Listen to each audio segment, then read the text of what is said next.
Today on With the First Pick, coming to you live from the Senior Bowl with my guy Leger Douzable. Rick Spielman cleans up some side jobs he's got going on.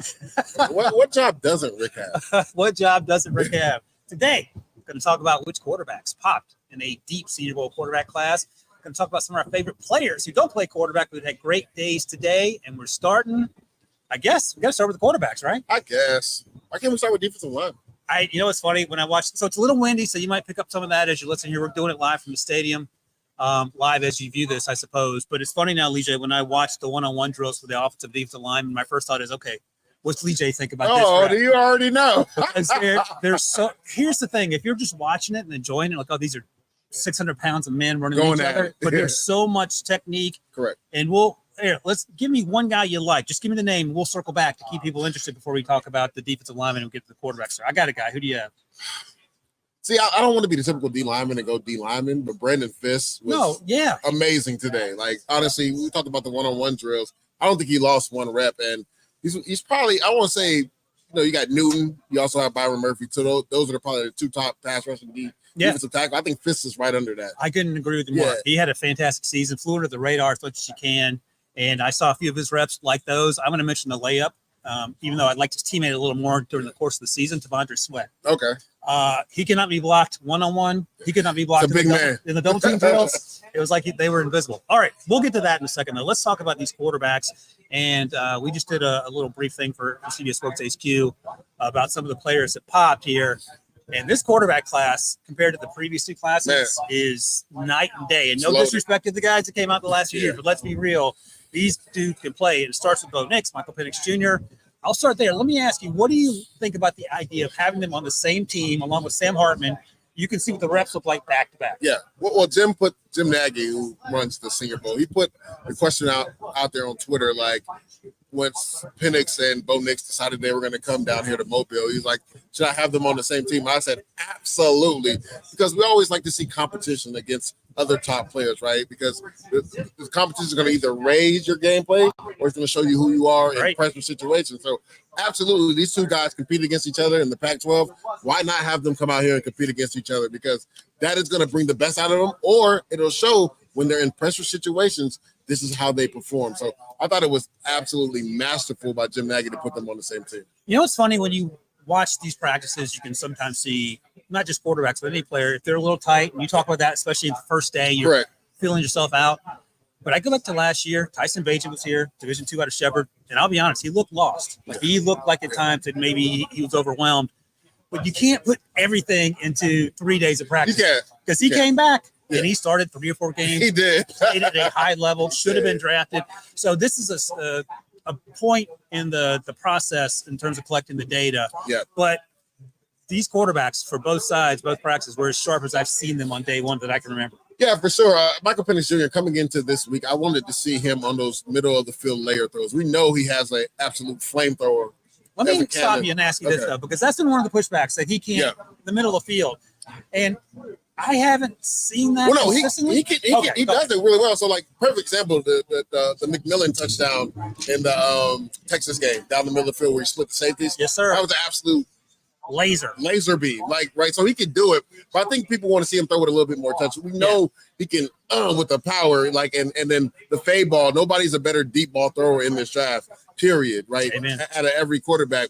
But I think people just want to see him throw with a little bit more touch. And then the biggest question with him, obviously, is the medical, right? If the medical checks out, I think he's a surefire first-round pick, right? I agree with you, but I've heard from teams that like him on day 2. I've talked to a few teams that said they like him late days. I heard early day, too. So I heard 3rd round. Wow. But that was my response. And then here's what I kept coming back to. This is my 6th draft for CBS Sports. And early on in the process, I was like, okay, if they say it, it must be true. Must be true. But here's the thing. They have more information than us, but at the end of the day, it is a crapshoot. Yeah. We don't know. It only takes one team. It only takes one team. You don't know who is going to be good and who isn't. Brock Purdy was Mr. Irrelevant because everyone missed on him a bunch of times. Yeah. I just mentioned Tyson Bagent had a really strong rookie season when he was asked to play, and no one was taking him seriously here, and they probably should have. You don't know. But I fall back on this. If you watch the tape and the guy is good, that's a great place to start.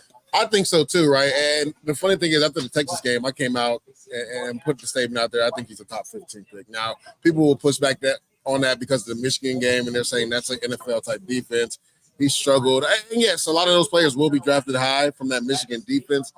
Even in that game, he missed a little bit. I think they could have schemed up some things better for him in that game as well. And he didn't have his best game. But if you go back to that Texas game, I mean, he was 100%, like literally probably had a perfect quarterback rating in that game as far as the accuracy, the touch with the ball. Like, people were getting mad at the secondary from Texas. Honestly, Rob, where Michael Penix was putting the ball, I couldn't even blame some of the DBs sometimes. You talk about the McMillan touch. Yeah. Who's stopping that? Exactly. Mitchell. And then like the fade ball to Roma Dunze, like he literally puts it on the shoulder pad. Yeah. And even to Jalen Polk on that corner route, like that's perfect placement of the football. So I get some pushback. I feel like with every player, everybody has to find something that's wrong with them. Right. But in this situation with Michael Penix Jr., I just hope people don't overthink it, right? The medical clears, I think to me, he's a top 15 pick. He passes that eye test. Yeah. And the funny thing you mentioned about finding something wrong, I remember asking a scout early on when I was doing this. I said, so you'll appreciate this. It was the year Quinyon Mitchell came out. He goes, okay. I said, is there anything that I should be worried about with Quinyon Mitchell? He says, listen, you do not have to find something wrong with a player. He can just be a good player. Exactly. And it turns out Quinyon Mitchell, it turns out to be a pretty good player. Yeah. All right, let's talk about his teammate, Bo Nix, because it's amazing to me that Bo Nix feels like he's 28 years old. He continues to fly under the radar, but Correct. He does everything you want him to do. During the course of the season, I liked a lot of what he did. I had some questions about his accuracy in terms of layering the deep balls, but he showed times that he could do it at a high level, and other times maybe the ball came up too flat, but that's not something that's a disqualifier. We've heard first-round buzz for him. We've heard second, third-round buzz. For me, he's probably second round right now, but that's certainly not the end of his story. Yeah, to me, he's the intermediate killer, right? Nobody throws with more accuracy in the intermediate in this probably quarterback class. Like you, Ron, I have questions about him layering the deep ball, right? How much accuracy can he throw with that? And he showed, especially this year compared to last year, that he's grown in that aspect, because that's always been the question mark with him, even when he was at Auburn, right? How accuracy is he on those layer throws, throwing the ball deep? And I feel like he answered a few of those questions. I think he wants to come out here and have a good week to prove that he can be consistent in making that throw consistently. But the caveat to him is that the athleticism, right? The off-platform stuff that he does. And he's one of the best quarterbacks in this draft class doing that as well. So I think that gives him a leg up. And like you said, a lot of people have given him a first-round buzz. Talked to a few other guys, and a lot of people do see him as a late first-round pick. I'm like you, though. I have him as a second, maybe third-round pick. Let's do a little compare and contrast, because 2 years ago, Kenny Pickett was a first-rounder. Are you taking, and let's assume just coming out of Pitt, if you can erase the year and a half that Kenny Pickett played in the NFL, okay. Are you taking Michael Penix or Kenny Pickett? Taking Michael Penix. Bo Nix or Kenny Pickett? It's a little closer. It is closer. Yeah. Ooh, that's a good one. Kenny's a sneaky athlete. Yeah, he is. Bo, I think, is probably a little better athlete. Bo has a better arm, probably. Yeah. So it's close. It was close. And Kenny in the first round is the point. So it's certainly it wouldn't be crazy if he stuck into the first round. So the interesting, I know you're a Steelers guy. Like that was a weird quarterback class, right? Because everybody thought Malik Willis for sure was going to be a first round pick. I was sitting right next to BMAC when the pick was made, and we both thought it was going to be Malik 20th. Exactly. And it was Kenny Pickett. And he ended up being the only quarterback taken in the first round. Only quarterback taken in the first round. Yeah. And I think that was the first year for me, not to get too far off subject here, but that it felt like teams did not overdraft quarterbacks. Yep. Malik, Des Ritter. Yeah. Both in the third round. Both probably, as we look back, should have gone in the third round. Good night, Sean. Matt Corral in the third round. Yeah. Our buddy Pete Prisco makes fun of me. Matt Corral's my QB1 coming out that year. Oh, really? Don't say it like that. No, I'm just asking. Well, it was just a weird quarterback draft very class. Weird quarterback class. Very weird. And then Sam Howell, who played the most last year outside of Kenny, won the fifth round. That's right. So let's talk about the quarterbacks on the other team. Not quite as heralded in terms of first round status, but the athleticism oozes all over what they do. Joe Milton, I don't know if anyone has a better arm on planet Earth. Probably not. Warming up, the quarterback out of Tennessee transferred from Michigan. Warming up, he was a little hit or miss, and that was sort of over the course of the season. Correct. I thought the 707s, he was throwing some intermediate balls that were accurate, and that's what you want to see. Yeah. And he was able to take a little bit off the fastball, which is also something you want to see. Correct. You got to be able, even though you got that cannon of an arm, right? You got to be able to throw with some touch, and that's always been Joe Milton's issue, right? We know he can throw a 90-yard ball. Like you said, I don't know. And not even he might come into the league next year with the strongest arm coming into the league, and that's saying a lot when you got Josh Allen, Patrick Mahomes. But I believe this kid in high school stood at the 10-yard line and threw a 90-yard pass to the end zone without actually stepping into the throw. So that shows you how strong his arm is. But the biggest thing with him, right, is the accuracy issues, right? The intermediate throws. Can he throw with touch? We know he has the big arm. And another guy that we were talking about earlier, Michael Pratt, man, I think this guy could be a sleeper in this draft. Tulane quarterback. That's right. Sneaky athletic. I know a lot of people talk about Brock Purdy and how he is deceptively athletic. I think Michael Pratt fits in that same mold. They actually ran him at Tulane a lot on some quarterback powers, some zone reads. So he's a tough kid as well. Can throw the intermediate ball really good. Had a nice seven route to Jaheim Bell today, which he threw with some touch as well. So he's a guy that I got my eye on. I got him as a second-round pick in this year's draft. So that's higher than I have him right now. I'm going to go back and watch a little more. I know I watched him during the fall, and Rick and I talked about it on the podcast, and I can't remember who he was playing, but he threw a pick six or a ball that was returned inside the 5-yard line on a bad throw. But the point is, it was Sean Taylor's brother. That was interesting. It was an interesting fact. It was a great play, but he's had buzz for a while. And I mean, he very easily could be a second-round pick because he has the tools. And to your point, he's a better athlete than probably people give him credit for. Another strong arm guy that I was not a big fan of 2-3 years ago, and I've come around on. I watched a lot of him in the fall, and he might be the toughest quarterback out here. I know where you're going with this. He throws with anticipation. Yeah. And he will make any throw because he trusts his arm. The issue is sometimes he'll get into the turnover where he plays late in the game. Correct. Part of that's because the offensive line wasn't helping, and part of it because they were always playing from behind. So I'm talking about Spencer Rattler, who had a reputation for being difficult as a teammate and someone to coach. And I feel like he's turned a corner, and I'm telling you, he feels like a guy who can sling it and help the team. Yeah, I'm talking to a few people. He's getting like second-round buzz too, and a lot of people were surprised because of what you said, the turnover issue, right? And to your point, right? I mean, I think it was week 1 versus North Carolina when he gets sacked like 7 times. At least.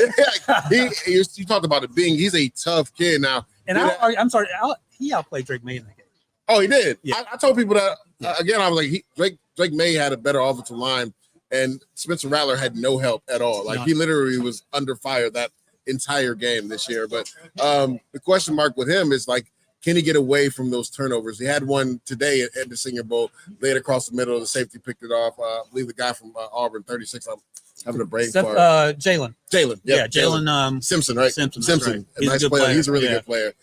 So, like, if he has all the tools, not the tallest guy. I thought he was a little bit taller than when I saw him on the field. A little bit shorter than what I thought he was, but has the cannon of arm, throws with great anticipation. And like you said, Ryan, do not be surprised because a lot of people have this guy going in the second round. That's great. So producer Debo notes second-round quarterbacks over the last 10 years. Will Levis last year went to the top, but they traded up to get him. Kyle Trask, Jalen Hurts went to the Super Bowl. Drew Lock. Kyle Trask. Ooh. Christian Hackenberg. The Jets don't like to talk about that. Your Jets. Yeah, we Did you play with Christian? No. Oh, I didn't want to not. But the point is that if you get Bo Nix in the second round, if you get Pratt, if you get Rattler, it doesn't happen that often. Yep. And sometimes it's hard for those second-round quarterbacks. If you're not a first-rounder, sometimes it's hard to make that step, but it's certainly not impossible. All right, we're going to take a quick break. And when we come back, we'll talk more about some non-quarterbacks and what they did today, week 1. All right, we talked to quarterbacks. Let's talk about we didn't talk about Carter Bradley, a South Alabama quarterback. We'll get to him in the week. He had a great first day. He did. I watched him on the way down here yesterday. I was like, okay, this guy's a little juice in his got a little something about him. He's a good athlete. Things to work on, but we all got things to work on, Leger. For sure. Let's talk about some players who don't play quarterback. If you want to go defensive line, you can. But there's someone else you want to go that impressed you on day 1. I'm going to go on the offensive side. Lad McConkey. I mean, I thought, dude, I love me some Lad. He was unstoppable in the slot. If you're going to give him free range of the middle of the field, good luck as a slot corner. Like, the only way to kind of slow him down is to get hands on him at the line of scrimmage. And even then, he's so shifty and quick at the line of scrimmage, he beats a lot of press men. So he had a big day today on one-on-ones. I saw him in team periods. He was open a lot of times, just didn't get the ball. You know how it is at practice. It just depends on the timing and the quarterback. Does he see you open or not? You know, another guy I really like, Jaquan Jackson from Tulane. So I've gotten to see him a lot because I call games in the American Conference. He's outrunning guys down the field. Yeah. So he's a speedster. He's a punt returner as well. So has some shiftiness in the open field. I think he'll transition to be a slot guy at the next level. Won a lot on one-on-ones today, and even in team periods was winning as well. Really has a knack for finding the void and zone in the middle of the field. I saw that today on film. So he's a guy that a lot of people may not know about. Right. He's a guy that could be picking up some steam here as well. Pratt, Jaquan Jackson, Tulane, man. Tajay Spears, all the same team last year. Williams, the linebacker. Williams. Dorian. Yep. They beat USC in the bowl game. They did. So there's something to that. I'll say this about Lad McConkey. I saw him run a return route. So he runs a little over, and he he had beaten the linebacker so bad on the over that in return that the linebacker had leverage. And That's what happened. He still caught it. Yeah, Lab McConkey, he's done a lot of buzz. Kind of banged up this year at Georgia, but when he's actually 100%, man, he might be the best route running receiver in this draft. I don't say that lightly, but like you said, the way he tempos his routes, right? The way he can confuse DBs, linebackers. This kid will give you the business in the slot. Yes, absolutely. I'm going to steal the guy that you talked about for HQ because this is an easy one. Toledo cornerback Quinyon Mitchell. We've talked about him on the podcast before. During the fall, we've had people ask us to talk about how he looks at the next level. And I think, we discussed he's a first-round pick coming into this week, and he didn't do anything to hurt himself. He Not at all.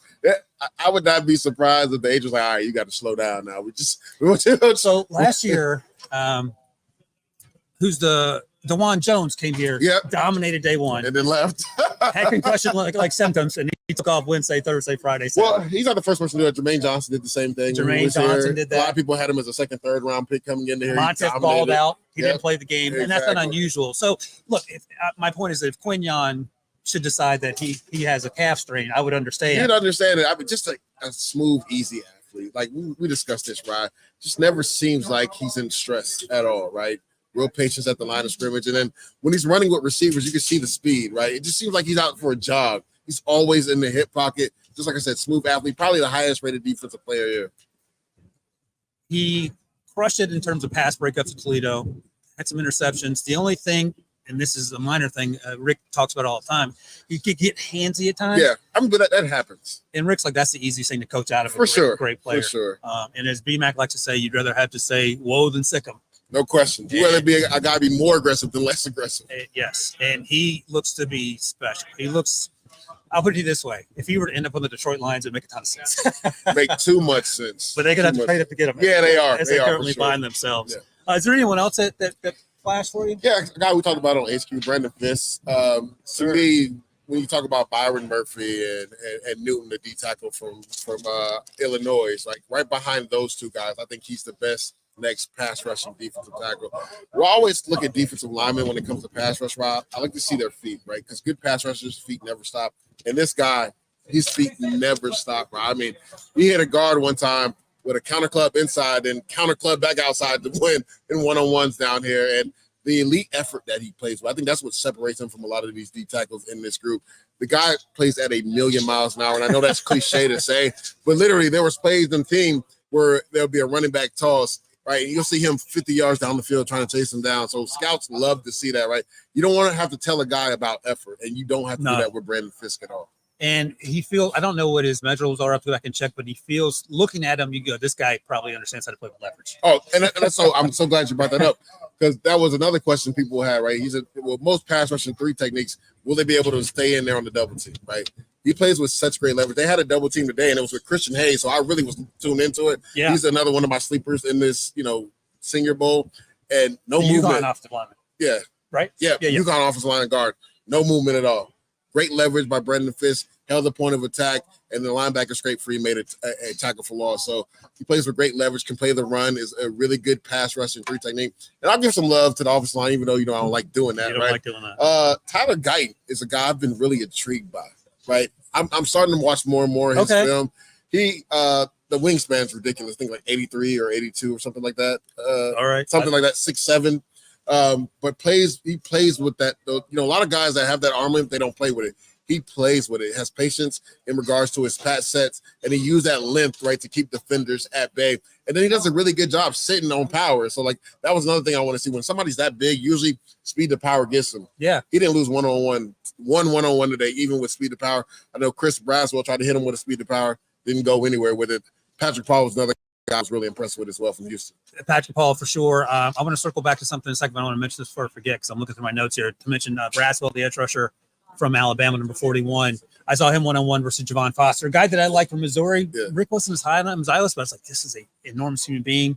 And Chris got him with the initial. He got him with the speed to power. I saw that one. He got him with the bull rush initially, but he anchored. And if you're a defensive lineman, what's the thing you don't want to see from an offensive lineman in terms of their technique that gives you the most trouble? So for me, it was always if they hold that outside hand back, right? That's what we want. We want you to shoot that outside hand. So guys that gave me issues, especially when I was rushing inside, was a guard that was athletic enough to shoot only that inside hand. Now, the thing that worries you about that is if they counter inside, right? But you got to be able to have that hip mobility to do that. Not every defensive tackle has that. That's why the ones that can rush get paid what they get paid. That's why Aaron Donald gets paid what he gets paid. That's why Justin Madubuike is going to get paid what he gets paid. And that's why Quinton Williams got paid what he got paid last year. So the guards that are patient and don't give that outside hand, because that's what we want. Even on the edge at defensive end, we want that outside hand so we can burn the edge. Yep. If you can keep that outside hand and then you can sit on power, that's what you don't want as a defensive lineman rushing an offensive lineman. So I'm looking at my notes here. I saw Xavier Legette go up against Pritchett, the cornerback from Auburn. Xavier stacked him nice and easy. Pritchett made a nice recovery for a PBU. That was a good rep there. And by the way, these are just reps. They don't mean anything. But if it's something you notice, you make a note. In terms of more generally speaking, and I was watching him at Michigan, I was going, okay, this is a dude, Braden McGregor. Okay. The edge rusher. Yep. And I watched him, and he looks like he reminded me of body type wise of Drew Sanders, who was 6'5", 245, 250. But he's thicker than that. He's like 270. Yeah, he looks big. And he looked big when you see him on the field. So I'm interested to see, because he feels like one of these freakish athletes that you figure out how to use, like Jason Odafe coming out. Okay. A guy who I don't know McGregor's background, but obviously Odafe hadn't played a lot of football. Ajabo, one of those sort of freak athletes, and you want to see how you can use them. So that's just something I'll be keeping an eye on coming out. Anything else we want to I got a quick question. It's Johnny Wilson. When do you think he moves? Okay. Hey, let's talk. Let's do it. I'm glad I brought this up, Ryan. I'm glad I brought this up. Let's have the Johnny Wilson conversation. So the 6'5", is he? Maybe a little bit. I think 6'5". At least 6'5" wide receiver out of Florida State. He was also an Arizona State transfer. Correct. Is that correct? Yeah. So I mean, that's crazy when you think about it, how many dudes they had on that team. The losing they were doing. Good Lord. Jaden Daniels was there. They had Pearsall was there. Yep, they had some dogs. So they had Ricky Pearsall, the wide receiver from Florida. But Johnny Wilson, Florida State, lined up with Keon Coleman. Yep. Keon Coleman's a dude. Yes. Johnny Wilson should be a dude, but I was going through his stuff last week. The amount of focus drops, number one, that bothers me. He has an issue with that. And the shiftiness it's not there. It's not there. Now, he's a long strider. I will say he runs like a gazelle, though. He'll run, but I'm just concerned about because the focus drops is like playing second base and you forget how to throw the ball to first base. Correct. It's one of those things. Can you overcome it? And I don't know anything about his background in terms of why he has focus drops or if he has other things going on. But just in terms of football, I feel like you come away oftentimes wanting more. Yeah, that's the thing, because he's a freak of nature when you see him on the field. So you're like, why does he keep dropping the football? Like, the one thing you have to do as a receiver is catch the ball. And I've talked to a lot of scouts, and they're seeing if he'll transition to like an Evan Ingram type role, like almost a tight end type. I think he waited. Juwan Jennings type. Yeah, I think he waited about. Juwan Jennings he's going to catch it. Yeah, that's true. And he weighed in almost like 240, right? 237. Oh, I haven't seen the numbers yet. I think it was like 237. Okay. So, I mean, he almost fits that mold, right? So, I think as you look to piece and where he could be at, the offensive coordinator will look at his size and be like, well, we're not going to have him as an inline blocker now. We want to try to see. Well, I was going to say, does he want to go over the middle? Yeah, I think he's willing to go over the middle with that body size. But the thing is, can you get the mismatch on the safety with him or a linebacker, putting him in the backfield maybe as a H-back or splitting him out as a tight end in a 3-wide set or going 11, but it's almost like you go 4-wide with him out there on the field, kind of like Jacksonville does with Evan Ingram. I feel like he should be top 50 conversation, and right now I'm taking him day 3 probably. Yeah, as far as the film, I can see that. 100%, I can see that. Yeah. I can see that. It's just the consistency hasn't been there. And then you talk about someone like Xavier Legette, the big wide receiver from South Carolina, who put his name on the map this fall. He did. He took every advantage. When Wells got hurt, he took full advantage of being Spencer Rattler's number 1 guy. And made like play you said, after play. Once he stacks you, if the quarterback throws it where it's supposed to be, it's a touchdown. That's right. All right. Anything you looking forward to tomorrow? Like I said, I just want to see these guys come out more relaxed. I want to see the competition pick up a little bit more on the offensive line and defensive line, which it usually does. Yeah. And you'll see that in one-on-ones with receivers and DBs as well on day 2. I think guys will be more themselves. They'll be more comfortable because they came out here, saw what it was for day 1 of practice. Now they have, an inkling of what tomorrow is going to bring. So I want to see guys just cut it loose a little bit more tomorrow. Yeah, absolutely. And we'll talk more about the offensive defensive lines tomorrow. I'll go back and grind the tape. Is that what you call it? Yeah, you got to grind the tape, man. Grind the tape. But that's it here from day 1. Lovely Mobile, Alabama. Sun sets here for Leger Douzable. I'm Ryan Wilson. We'll be back tomorrow. And Rick Stillman might even be graced with his presence. We'll see. Supposedly, we'll see. Did the Commanders hire anybody yet? It ain't gonna be Ben Johnson. Let's just leave it at that. Thanks to all you guys who watched and listened. And join us. We'll join us again tomorrow, and we'll see you then.